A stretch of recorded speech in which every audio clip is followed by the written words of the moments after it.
이야기는 휴학 중인 대학생인 유한과 그의 후배인 무명이 오랜만에 가진 술자리에서 시작됩니다. 얼큰하게 만취한 무명은 요즘 들어 자꾸 이상한 꿈을 꾼다며 화두를 꺼내는데요. 무명이 마차에서 눈을 떴습니다. 그의 풀네임은 무명알은 변방의 백 작가의 장남이었습니다. 마차가 출발한 지도 어언 몇 주, 사건의 발단은 평화롭던 알은 백 작자에 들이닥친 황궁의 급보였습니다. 급보의 내용은 이러했습니다. 대륙의 최상단, 그러니까 북쪽 끝에서 세상을 멸망시키겠다는 암흑이라는 악당이 나타났다고 합니다. 암흑은 전우무후할 최악, 최고의 재능을 가진 시체술사였고 빠르게 대륙의 상단을 점령해 나가기 시작했답니다. 아무리 중앙에서 지원군을 보내봐도 속수무책, 제국 애태는 비상에 걸렸습니다. 암흑의 악명은 빠르게 퍼져나갔습니다. 그러니까 어느 정도였냐면요. 대륙의 유일신이신 에시테님께서 나서시게 하였을 정도였습니다. 에시테님께선 사자를 보내 신탁을 내리셨습니다. 악당에게서 대륙을 지킬 용사를 발탁하는 신탁을요. 예상하셨겠다시피 그 용사가 무명이었습니다. 무명은 수도에 도착하자마자 그를 부른 주체인 황궁으로 가 황제 폐하를 아련했습니다. 황제는 귀족들 앞에서 과장스럽게 에텐을 잘 부탁한다느니 그대에게 이 땅에 명운이 달려있다느니 하는 소리를 한참 동안 하고는 신전에 들러 정식적인 임명을 받고 조력자를 데려가라고 했습니다. 신전에 가자 교황이 부재 중인 현 시점, 신전의 최고위직인 대신관께서 무명을 맞아주었습니다. 대신관께서는 무명에게 신전의 소속이라는 증표인 금배지를 지급하고 지리에 능통한 유능한 상급 신관인 에델을 붙여주었습니다. 이후 신전을 나선 에델과 무명은 근처 식당에 들러 밥을 먹으며 앞으로의 간단한 일정을 이야기했습니다. 에델은 한시가 급한 상황이기 때문에 일정이 상당히 험해질 거고 반쯤은 직접 길을 내어서 가야 할 것이라고 했습니다. 부담되는 말과는 다르게 에델의 눈은 어쩐지 별 걱정이 없어 보였습니다. 아마 무명이 제국의 몇 안 되는 오러의 사용자기 때문인 듯 했습니다. 오러가 무엇이냐면요. 채술의 일정 경지에 다다른 이들에게 아주 드물게 발현하는 특수한 마력의 형태입니다. 주로 사용하는 신체 부위 또는 무기에 덧씌워지죠. 오러를 사용한 인물들 중 유명한 예로는 대륙 통일 전쟁의 영웅 선왕제 폐하가 계십니다. 무명이 힘내야겠군요. 그 후 에델과 무명은 계속 걸었습니다. 산도 타고 해가 달로 바뀔 때까지 계속 걸었습니다. 그들은 한 마을의 역관에 도착했습니다. 그리고 그들은 눈치채지 못한 그들을 뒤따른 발자국 없는 검은 인형도 함께요. 아니, 사실은요. 무명은 눈치채고 있었습니다. 에델을 역방에 보낸 뒤 무명은 검을 챙겨들고 뒷산으로 향하는 창문을 열었습니다. 그리고 뛰었습니다. 무명은 나뭇가지를 박찼습니다. 그리고 무명이 검은 인형을 찾습니다. 얻어맞은 그가 나무 아래로 떨어집니다. 무명이 그를 따라 바닥으로 착지합니다. 무명이 그에게 칼을 겨누며 정체를 추궁합니다. 그는 우물쭈물하다 입을 엽니다. 그의 이름은 하르트, 황궁에서 비밀리의 조력과 엄호, 동양보고 등을 위해 무명과 에델에게 붙인 황실의 비밀조직, 그림자였습니다. 그는 거창하게 말했다만 사실 수틀리면 처리하려던 거겠죠. 무명은 고민했습니다. 그를 그냥 보내주기엔 신뢰할 수 없었고 좀 괘씸했습니다. 그럼 순직시켜드리는 건? 그건 무명의 가치관과 어긋났습니다. 그는 확정적인 악인도 아니었으니까요. 결국 무명은 생각 끝에 에델의 허락을 맡은 후 그를 동료라는 명목하에 옆에 두어 같이 다니기로 합니다. 전력은 많을수록 좋으니까요. 그리하여 무명과 하르트, 에델, 셋이 여정을 떠나게 됩니다. 셋은 사이비 마을도 지나치고 강에 다리를 튼 거대한 괴물도 처리하며 계속 걸었습니다. 그러던 중 셋은 한 잔잔한 마을에 도착해 식당에서 밥을 먹는 중이었습니다. 음료를 주문하려는 에델에게 한 시종아이가 다가와 마을의 큰 상단의 상단주께서 당신들을 보고자 하신다고 전합니다. 무슨 일인 걸까요? 상단주의 정제는 몇 년 전에 자수성가하겠다며 영지를 떠났던 무명의 오랜 고향 친구 하완이었습니다. 하완은 너네 집에 도움받았던 것도 많으니 이번에 은혜 갚기 겸 자기도 여정을 같이 가주겠다 합니다. 이래봬도 본인도 꽤나 뛰어난 빙결계 마법산이 쓸만할 거라면서요. 넷이 된 그들은 다시 길을 떠납니다. 그들은 숲에서 우연히 만난 암흑의 졸개도 물리치고 동대륙에서 이민 온 사람들끼리 모여 만들었다는 특이한 마을도 지나고 그렇게 계속 걷다가 한 섬에 도착합니다. 섬의 이름은 언월, 이곳에 사는 전투부족의 이름에서 따온 것으로 제국 에텐에 복속되지 않은 세외지역이었습니다. 언월에선 다음 부족장을 가리는 결투가 한창이었습니다. 결투 진행 중에는 통행이 어려운지라 일행은 잠시 며칠간 언월에서 결투를 구경하며 휴식을 취합니다. 결투의 승자는 부족장의 맏딸, 화령이었습니다. 여유롭게 후보들을 전부 때려눕힌 화령은 이후 그들의 이야기를 듣고는 승계를 받기 전 마지막 여행 겸 같이 여정을 떠나고 싶다고 합니다. 영웅담의 한 축이 되어보고 싶다나 다섯은 다시 길을 떠납니다. 이제 정말로 최전선이었습니다. 최전방의 마을은 분위기가 좀 이상했습니다. 어째선지 그들을 꺼리는 듯한 마을 사람들과 잔뜩 파헤쳐진 흙바닥과 널브러진 뼈조각들, 그리고 부서진 성문. 본래 이 땅에 영주일가가 살았을 성에 무명일행이 들어섭니다. 코끝을 스치는 피비린내와 널브러진 기사와 사형인들의 시체, 그리고 그 끝에서 자신을 암흑의 최측근이라고 소개하는 소년이 나옵니다. 어라, 어쩐지 소년이 그들을 보고는 놀란 듯 표정이 굳습니다. 베베. 아, 눈물겨운 재회의 순간입니다. 뜻밖에도 소년은 에델의 어릴 적 잃어버린 쌍둥이 동생이었습니다. 소년은 너무 보고 싶었다며 한참 동안 에델과 그간의 여독을 풀고는 그동안 누나랑 잘 지내줘서 고맙다며 그들에게 만찬을 내어줍니다. 오랜만에 호화로운 식사였습니다. 시야가 흐려옵니다. 피곤했던 걸까요? 어쩐지 가슴께가 화끈거리는 것도 같습니다. 아, 토할 것 같. 방전된 듯 시야가 나갑니다. 쓰러진 몸에 눌러붙는 창바닥이 시립니다. 에델과 베델의 싸우는 듯한 고함 소리를 끝으로 곧 의식이 끊어집니다. 무명이 눈을 떴습니다. 나득은 마차 소리가 들립니다. 전부 꿈이었던 걸까요? 아니면 에시테님께서 한 번 더 기회를 주신 걸까요? 무명은 다시 한번 여정을 떠납니다. 한 번 겪어봤던 일들이 되풀이됩니다. 무명은 이전보다 훨씬 수월하게 나아가 다시 한번 최전방에 도달합니다. 최전방에서 일행은 암흑에게 당한 시체 더미들 사이 멍하니 서 있는 소년을 발견합니다. 아마 생존자일 듯 했습니다. 소년은 말없이 미묘한 웃음을 지었습니다. 일행은 소년을 구조한 뒤 최전방의 유일한 안전지대, 공작이 있는 곳으로 인계해 주었습니다. 소년이 행복했으면 좋겠네요. 일행은 다시 길을 떠납니다. 그리고 그날 저녁, 그들은 안전지대 방향에서 거대한 화마가 일어나는 것을 보게 됩니다. 무명은 다급히 뛰었습니다. 정신없이 흩날리는 잿가루가 옷깃을 더럽히고 불길이 이지러집니다. 무명은 폐허가 된 안전지대 앞에 섰습니다. 어째서 이렇게 된 걸까요? 어째서? 무명의 뒤에서 인기척이 들려옵니다. 무명이 고개를 틀려고 해. 꿰뚫린 가슴께의 고동이 멎습니다. 시야가 암전됩니다. 무명이 눈을 떴습니다. 아, 에시테님은 어찌나 자비로우신지. 또 한 번의 기회를 주신 것이었습니다. 무명은 또 다시 여정을 떠납니다. 일행은 이번엔 진짜로 모두가 생존한 채로 큰 참사 없이 암흑의 거점까지 도달했습니다. 암흑이 그들을 환영합니다. 1대5. 누가 봐도 일행이 훨씬 유리한 상황이었습니다. 아니, 과연 1대5일까요? 무명이 금이간 검을 짚고 동료들의 시체 앞에 섰습니다. 흘린 혈액이 너무 많아 사고가 돌아가지 않습니다. 눈앞이 흐려옵니다. 무명이 눈을 떴습니다. 무명은 거대한 공포를 느꼈습니다. 과연 그를 이긴다는 게 가능한 일일까요? 에시테님께서 제게 또 한 번 기회를 주신 게 맞을까요?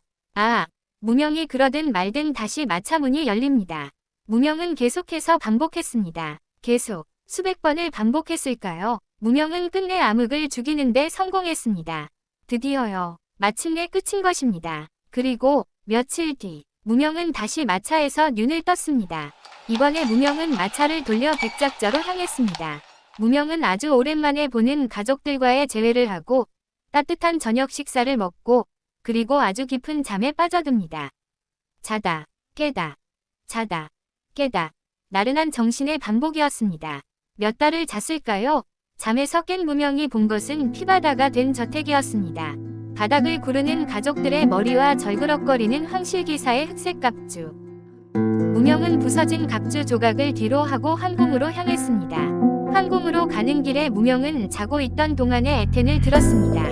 원월의 참사, 어느 대상단의 비극, 차출된 신관들의 대거 사망 소식, 아주 많이 죽어나간 사람들. 무명은 황궁에 들어섰습니다. 반짝이는 샹들리에 평화롭게 회의를 하고 계신 높으신 분들.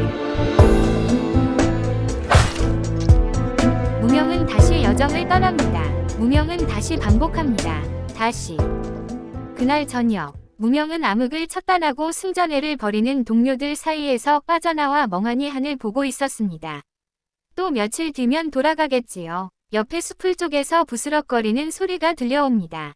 산짐승인 걸까요? 아니, 대화를 하는 소리도 들려옵니다. 혼잣말이라기엔 분명 누군가에게 말을 하는 것 같은데 목소리는 하나입니다. 무명이 고개를 돌리자 꽤나 긴 파이프 담배를 든 남자가 있습니다. 남자의 주변으로 희뿌연 형체들이 가득합니다. 찾았다.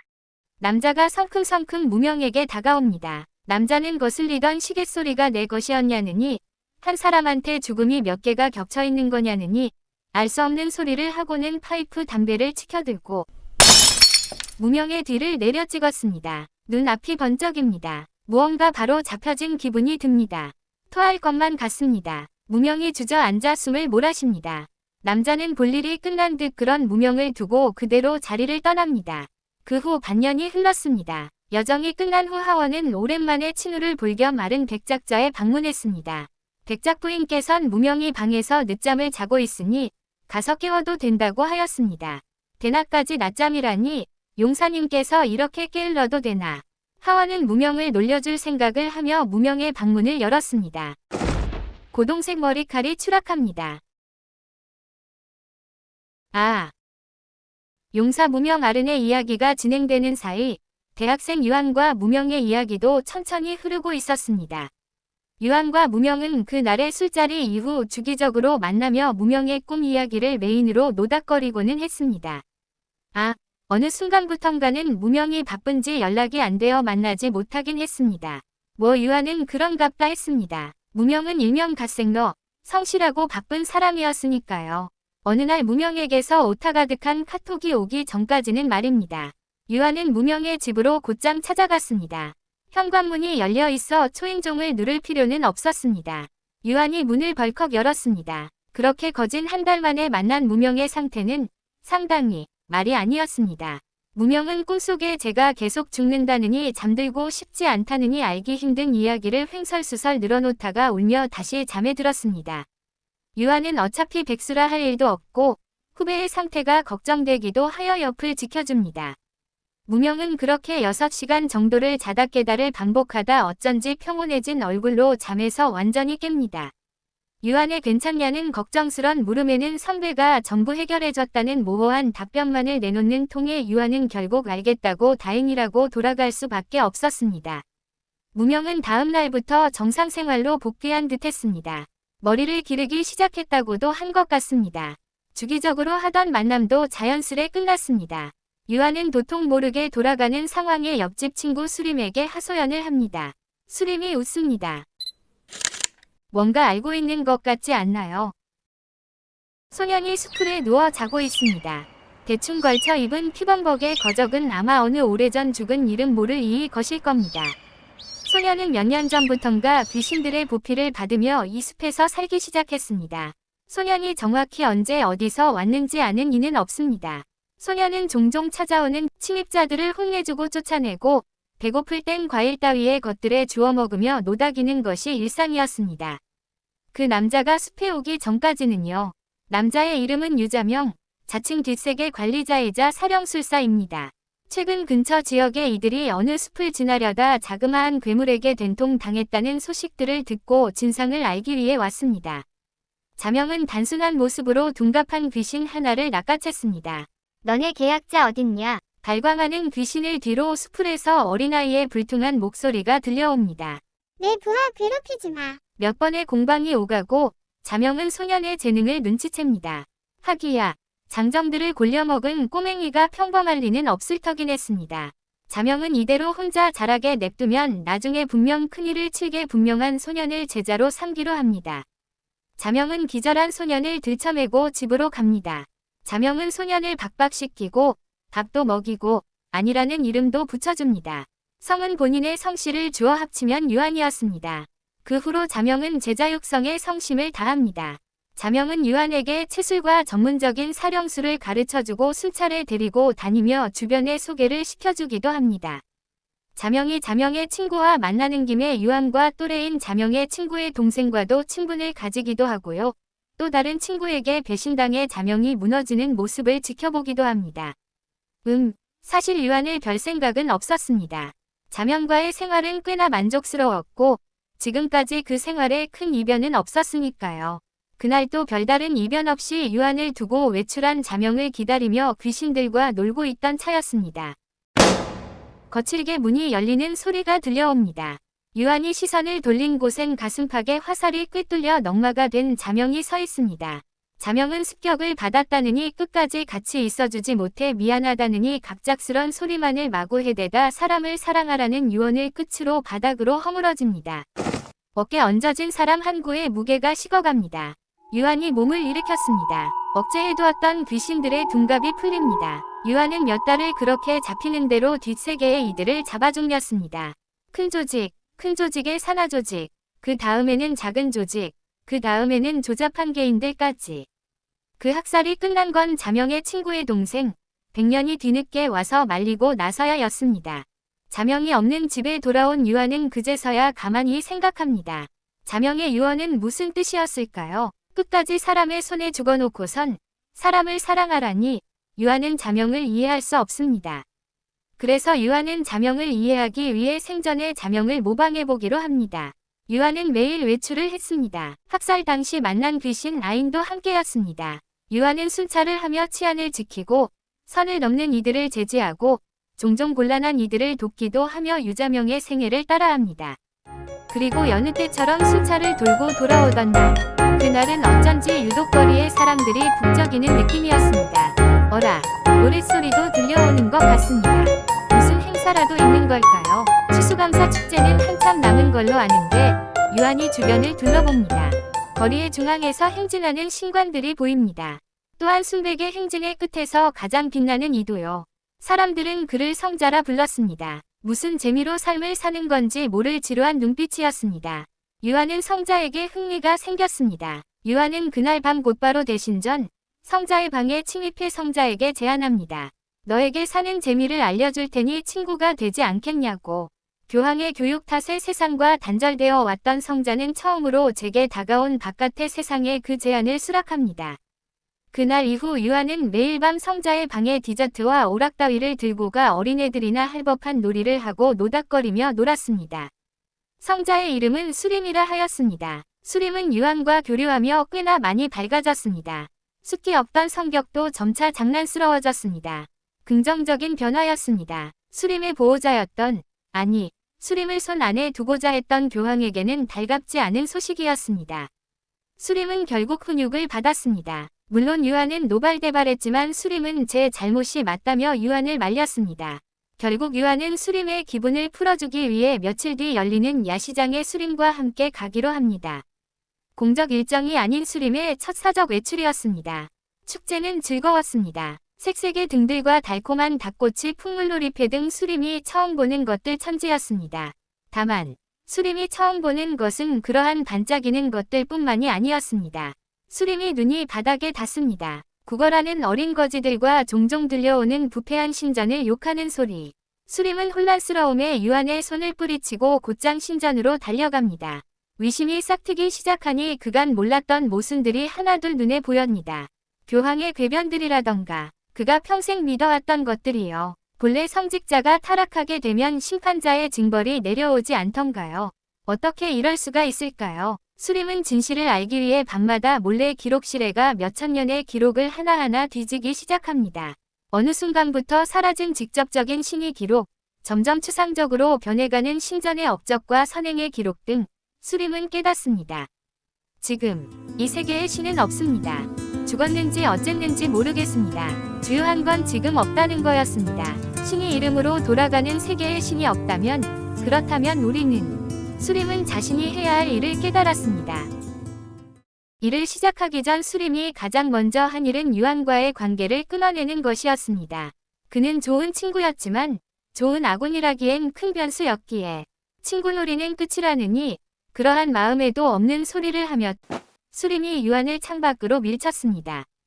1층이라 크게 다치지는 않았으니 말하는 바는 확실히 전해진 듯 했습니다. 그 후로 유한은 밤늦게 신전에 찾아오지 않았습니다. 수림은 이후 많은 작업을 했습니다. 혁명군을 모으고 귀족들의 시선을 끌어줄 악당을 만들고 여론을 조성하고 필요하다면 방해가 되는 이들을 처리하는 등. 물론 제일 앞서 이루어진 일을 교황의 사례였습니다. 행동의 제약을 없애기 위함이었습니다. 수림이 단둘뿐인 집무실에 섰습니다.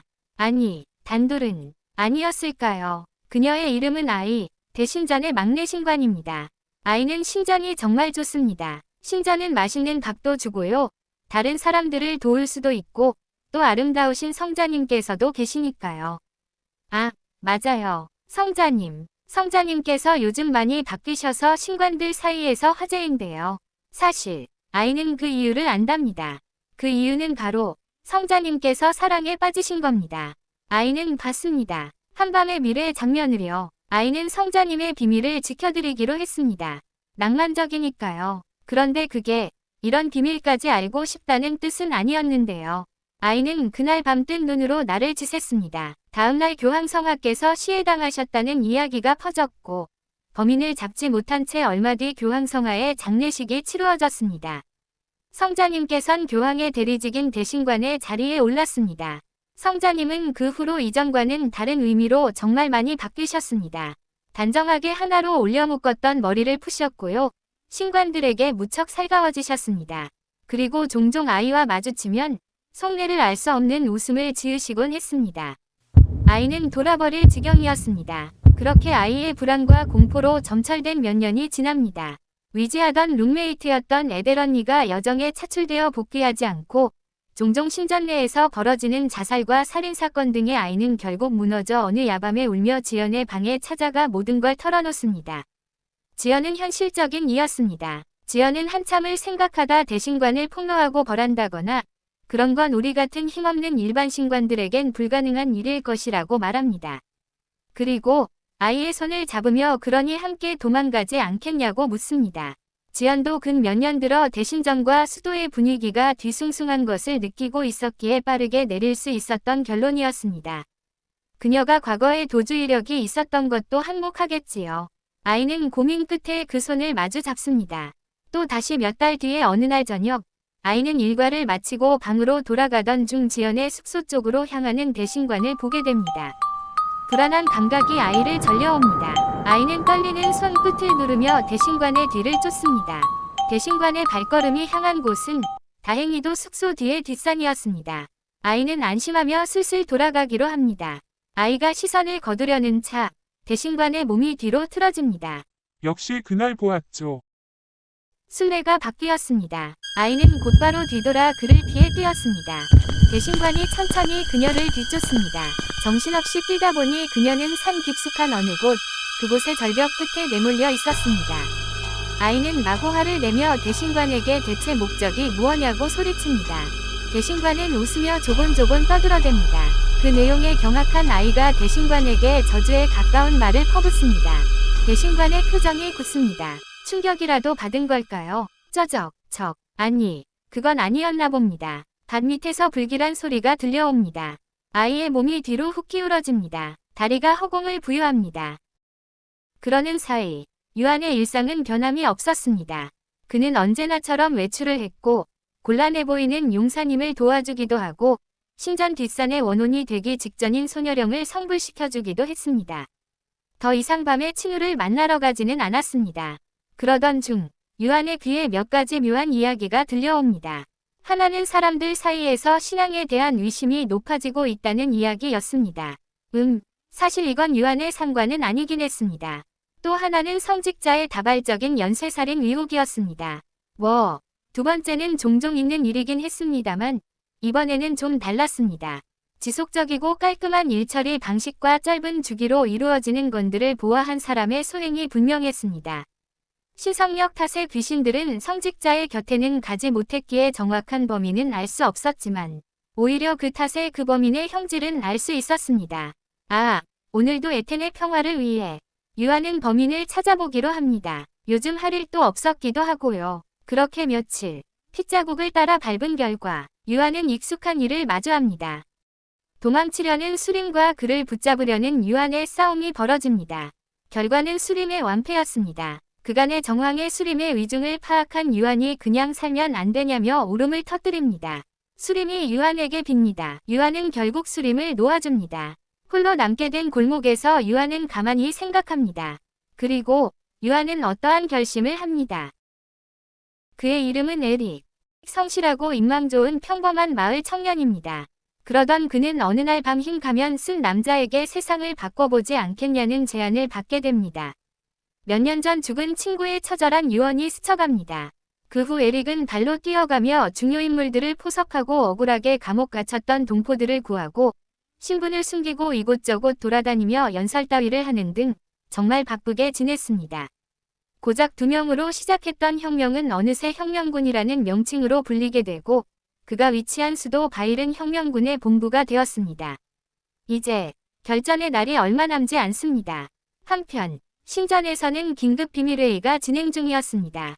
논제는 대신관의 폐위 및 징벌, 최근 뒤숭하던 신전의 살인사건 등에 관련하여 그 범인이 대신관이라는 내부 고발자가 나왔던 것이었습니다. 그는 논리정연하게 명확한 증거들을 내놓았고 모두가 그것을 믿을 수밖에 없었습니다. 성기사단장은 당장 그를 즉결 처형해야 한다고 소리칩니다. 고발자가 그를 말리며 선대의 기록들에 논거하여 처형에 알맞은 날을 추천합니다. 그날은 혁명군의 결전의 날과 정확히 겹쳤습니다.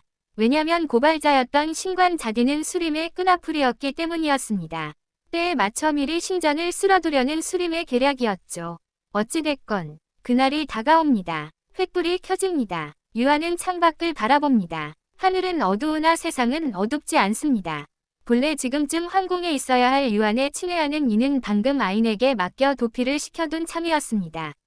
유한은 격변하는 세상을 지켜봅니다. 더 이상 참지 않을 시민들의 행진 소리가 울려 퍼집니다. 아랫사람들에겐 언제나 오만하게 굳게 닫혀있던 황궁과 신전의 문이 열어 젖혀집니다. 신관들과 싸우며 팔 한쪽을 잃은 수림이 피웅덩이 위에서 그들을 바라봅니다. 드디어 다음 날 수림은 화형대 앞에 섰습니다. 수많은 군중들이 그를 지켜봅니다. 그리고 그 사이에 익숙한 얼굴도요. 불을 붙이라는 신호가 내려옵니다. 수림의 오랜 친우가 불길로 뛰어듭니다. 불꽃이 튀어 그의 눈가에서 핏줄기가 흐릅니다. 우리 다음 회의로 출발하라. 사실 이거 만들 당시 이후의 현생 파트 이야기라던가 무명이 무한 루프한 이유라던가로 생략된 이야기들이 꽤 많긴 하지만 일단 전 만족스럽습니다. 봐주셔서 감사합니다. 듀듀.